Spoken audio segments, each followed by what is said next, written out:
Sexta-feira, 24 de janeiro de 2025, começamos o Fórum Mídias, tratando de um assunto que a mídia brasileira não trata. Sem tarifas de Trump, dólar fecha abaixo de R$6 pela primeira vez desde dezembro. Dólar aprofunda a queda e bate 5,87, com indefinição de Trump sobre tarifas e importados. O que te chama atenção nessas recentes manchetes, com a queda do dólar abaixo dos R$6, Ivan? A questão das tarifas, você diz? Sem tarifas, dólar... né? Quem é mencionado aí quando o dólar cai? O Trump. Exato. Pois é, né, Zenha? E assim, né, sem mencionar ainda também a questão das mudanças aí na política fiscal brasileira, né, com Galípolo agora na presidência do Banco Central, né, essa parceria com o Haddad, ministro da Fazenda, enfim, né? Eu estava lendo algumas coisas ontem sobre, né, que meio que estourou a bolha especulativa, né, que a tendência é o dólar cair ainda mais agora em fevereiro, né? Dólar cai, é o Trump. Dólar sobe, é o Lula, a nossa imprensa. Gente, Exato. É absurdo. Então, aí vocês podem ver, agora que o dólar está caindo, está para baixo dos 6, agora é o Trump que está causando isso. São duas manchetes aqui. Quando o dólar sobe, é sempre o Lula.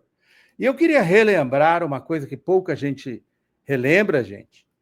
O dólar no tempo do Bolsonaro, ele subiu 42%, Ivan. 42%. Você lembra de alguma chiadeira da mídia brasileira quando o dólar subiu 42% sob o Paulo Guedes? Nada. Pelo contrário, eu me lembro do Paulo Guedes reclamando que o pobre queria ir para a Disney, né? Que na verdade, as pessoas não deveriam reclamar de dólar alto nem nada, porque não cabe à população, né, ir para a Disney, por exemplo, como falava o Guedes, né? Não havia grita da mídia, e não só não havia grita, como o ministro da Fazenda, o ministro da Economia, à época, ainda fazia esse tipo de declaração que passava batido, né? Passava batido, não havia qualquer tipo de crítica e nem de reclamação da mídia sobre isso. Agora, no governo Lula, com a disparada do dólar, não foi nem só crítica, né? Foi um cenário apocalíptico que traçaram no país, né? Isso, considerando o dólar a 5,87, está valendo muito. O aumento do dólar no governo Lula, gente, foi de 4%. Não faz sentido o que aconteceu na mídia, Ivan. 42% no governo Bolsonaro. Não teve chiadeira. Agora, considerando desde o início, o aumento é de 4%. Se subir um pouquinho mais, vai ser de 5%, 6%, 7%. Não faz sentido o que a gente está vendo na mídia brasileira. É pressão do mercado, é guerra econômica contra o Lula, como estão fazendo agora com o pé de meia. Quando eu terminei a entrevista... Vamos relembrar o que o Lula falou em junho de 2024. A manchete de alguns comentaristas era de que o dólar subiu pela entrevista do Lula. E os cretinos não perceberam que o dólar tinha subido 15 minutos antes de eu dar entrevista. 15 minutos antes. Ou seja, então, esse mundo perverso das pessoas colocarem para fora aquilo que querem, sem medir a responsabilidade do que vai acontecer, é muito ruim. Eu queria, Haddad, dizer para você, pode ter certeza, Haddad, quem estiver apostando em derivativo vai perder dinheiro nesse país. Vai perder dinheiro nesse país.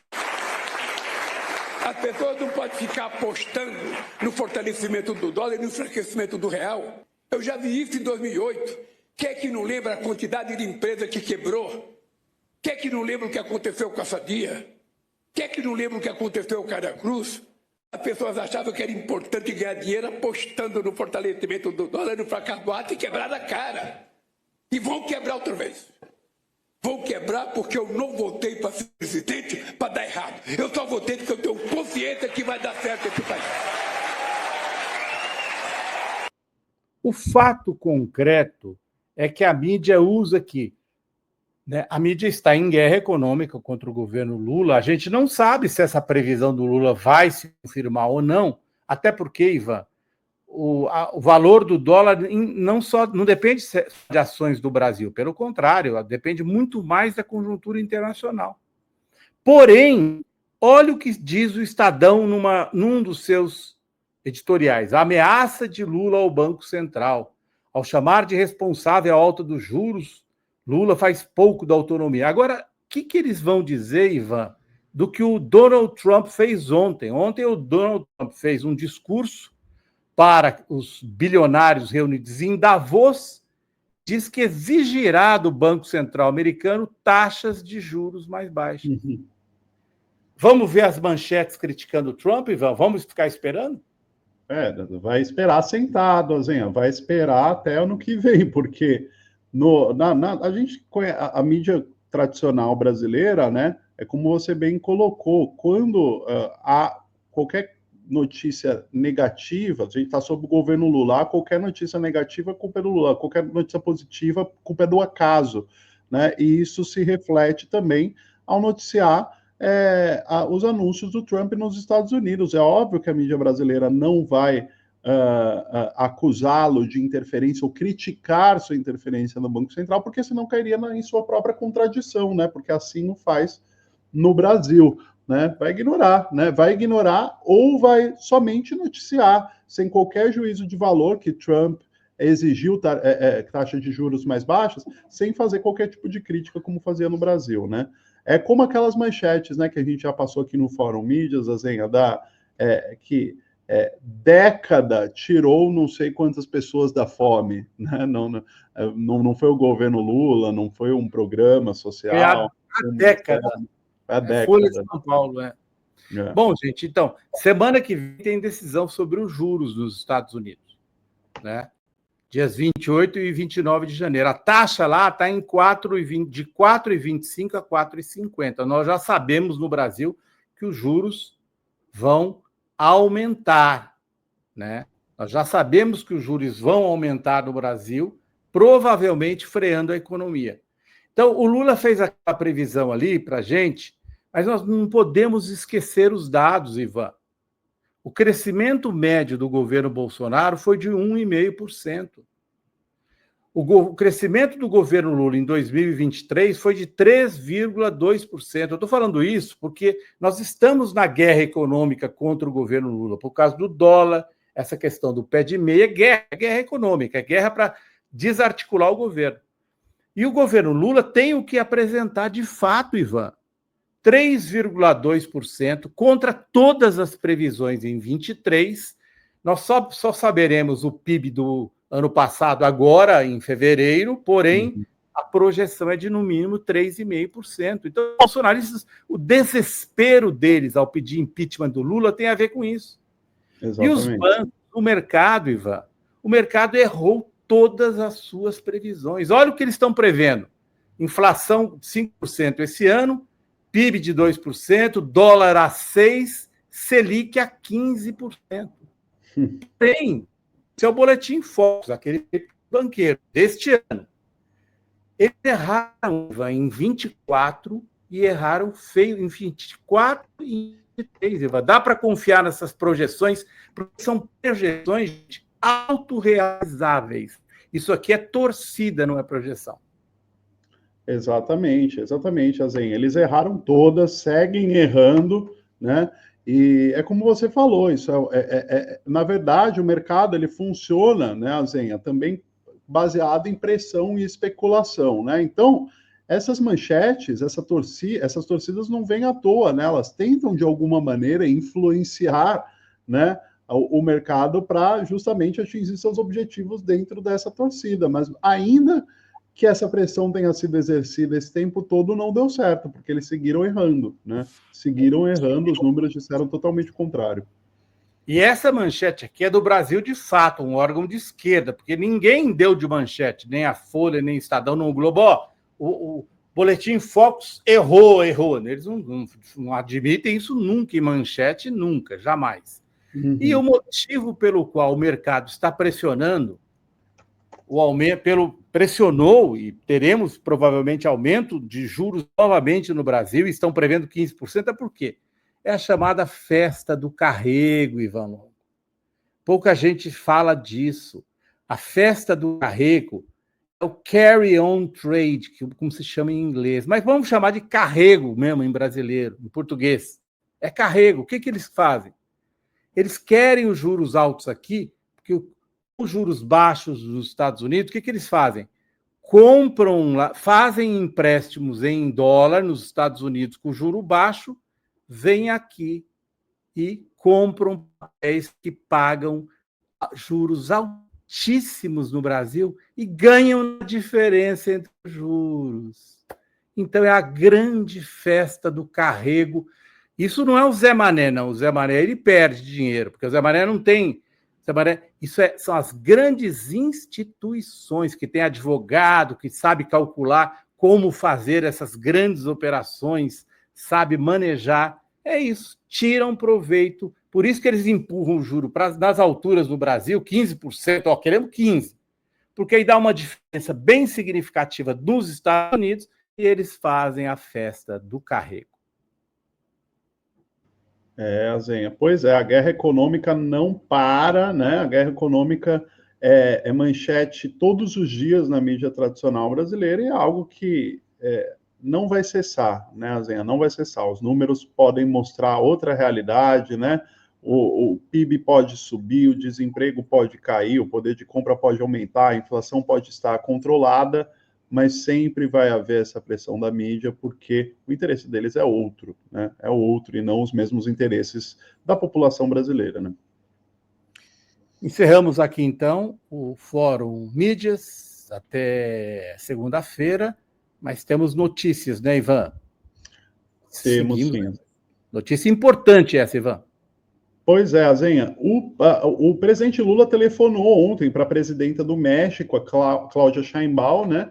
E o Palácio do Planalto, como é de praxe, não divulgou detalhes ali da conversa, né? Só divulgou ali os tópicos de maneira genérica, né? Segundo o Palácio do Planalto, neste telefonema, o Lula e a Cláudia Sheinbaum reafirmaram o propósito de cultivar relações produtivas com todos os países das Américas, incluindo a nova administração dos Estados Unidos, a fim de manter a paz, fortalecer a democracia e promover o desenvolvimento da região.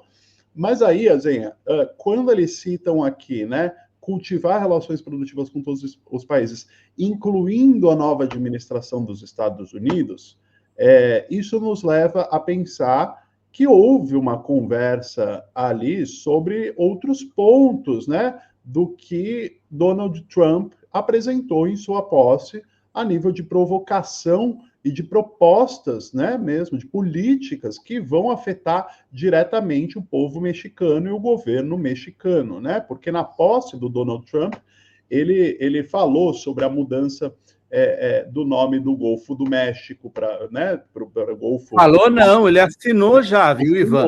Assinou, já assinou a mudança. Inclusive, exatamente. Desculpe interrompê-lo, mas um boletim meteorológico emitido pelo governo da Flórida, do estado da Flórida, que é aliado do Trump, já se refere ao Golfo como Golfo da América. Mas pior do que isso, 1º de fevereiro, o Trump falou que vai colocar tarifas de 25% nas importações do México. Exatamente. E ainda tem a questão da imigração, né, Azenha? Tem a questão da intensificação da repressão a imigrantes ilegais na fronteira sul ali dos Estados Unidos, expulsão de todos eles, enquanto o México tenta encampar políticas, né, de proteção a esses imigrantes, resgate, etc., né, os Estados Unidos, sob o governo Trump, o presidente Donald Trump, avança, né, nessas propostas, nessas políticas, nesses decretos, que para Cláudia Sheinbaum representam uma violação à soberania do México. Ela já se pronunciou sobre isso, né? E aí, o que você pressupõe, né, de um telefonema como esse entre Lula e Cláudia Sheinbaum na semana da posse do Donald Trump? É basicamente uma reunião, uma discussão ali para discutir estratégias de como as duas principais economias da América Latina vão lidar com este governo conservador e imperialista, né, do Donald Trump, que é assim que ele vem se portando até agora, né? É importante dizer que Brasil e México são as duas maiores economias da América Latina e não à toa são países alvos dos interesses escusos da administração do Donald Trump, né, Zen? Resumidamente, eu acho que o Trump vai ser um fracasso de política externa. Ele acaba de empurrar o México para o colo do Brasil. Lula fez o convite oficial para Cláudia Sheinbaum fazer uma visita de Estado ao Brasil. Então, ele está empurrando a União Europeia para o lado da China, está empurrando o México para cima do Brasil, está empurrando o mundo para os BRICS. Exatamente. A ponto da Ursula von der Leyen, a presidente da Comissão Europeia, Zen, a falar sobre a aproximação com a China e com a Índia, né? Quando você imaginaria a líder da Comissão Europeia sinalizando essa aproximação, que é a aproximação, né, com o Sul global, Zen, com o Sul global, né? Na prática é isso, é o norte da Europa, onde já foi o centro do mundo, falando sobre união com o Sul global em detrimento dos Estados Unidos, né? Então existe aquele filósofo chinês, Sun, me ajuda aí. É da guerra. Ele diz, você não pode brigar com todo mundo ao mesmo tempo, né? Uhum. Sun Tse. Me corrijam se eu estiver errado, mas enfim. O Trump arrumou briga com o Canadá, vizinho dele, México, vizinho dele, toda a América Latina, desprezando a América Latina, a União Europeia, a China, a Rússia. Gente do céu! Se você quer brigar com todo mundo, o que acontece? O mundo se une e ele vai se dar mal.